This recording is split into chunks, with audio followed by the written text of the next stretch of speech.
The moment I saw her lying there on the side of that dirt road, something inside me shattered. This Beagle's eyes, they weren't just sad, they were empty, like every ounce of hope had been drained from her soul. Her jaw was swollen, blood matted in her fur, and she was trembling so violently, I thought she might not make it through the night. I never expected that day to change my entire life. When I rushed her to the emergency vet, my hands were shaking so badly I could barely fill out the paperwork. The vet tech took one look at her and immediately called the doctor. What they told me next made my blood run cold. Somebody shot her. Twice. 2 bullet wounds. One grazed her jaw, shattering bone and tissue. The other missed her brain by centimeters, literally the width of a pencil. The vet looked me straight in the eyes and said, "It's a miracle she's alive. Most dogs wouldn't have survived this."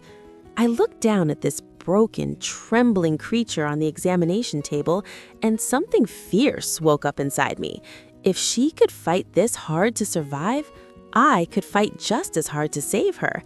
And if you're still watching but haven't subscribed yet, I really hope you will, because what happens next will restore your faith in second chances, and I want you to be part of this journey with us.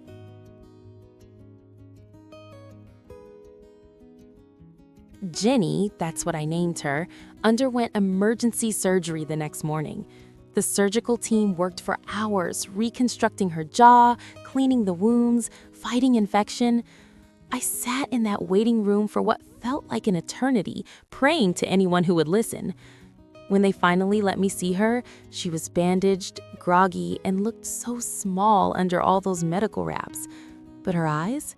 They were different.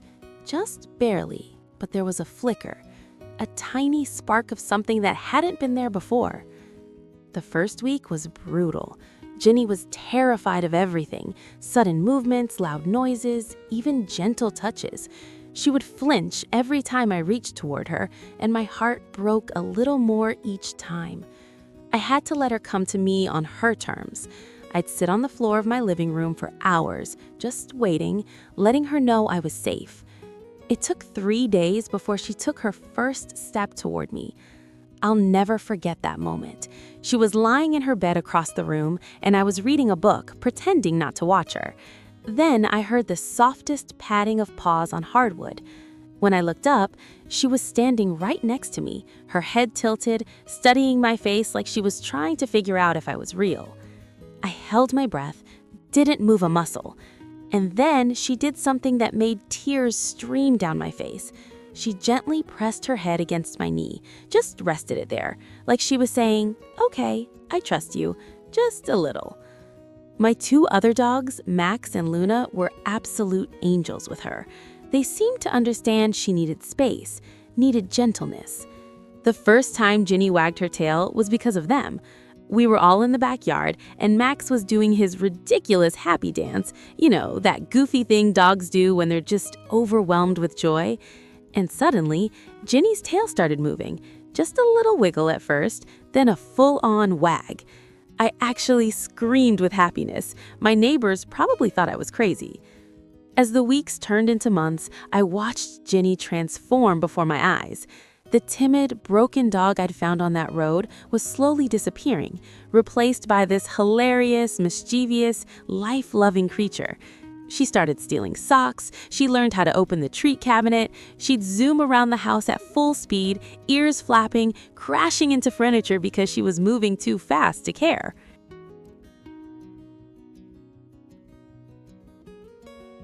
But here's the thing that really gets me, the thing I think about every single day. Someone tried to end her life.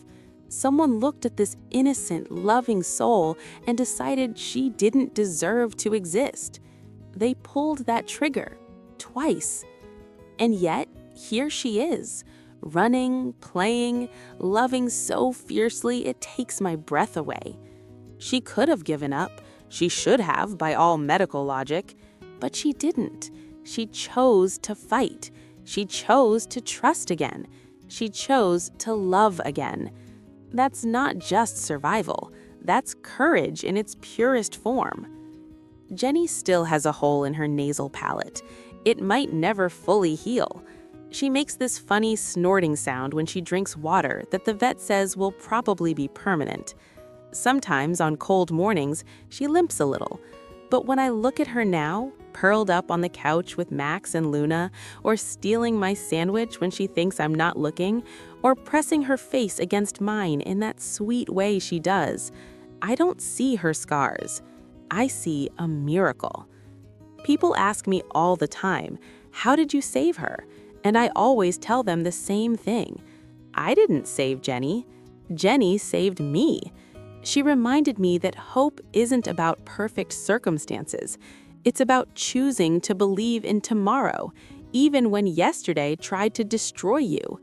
It's about wagging your tail even when your jaw is broken.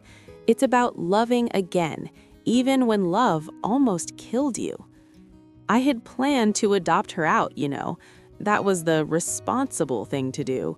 Foster her, heal her, find her a perfect forever home. But somewhere around week 4, I realized something. She already had her forever home. She was already exactly where she belonged.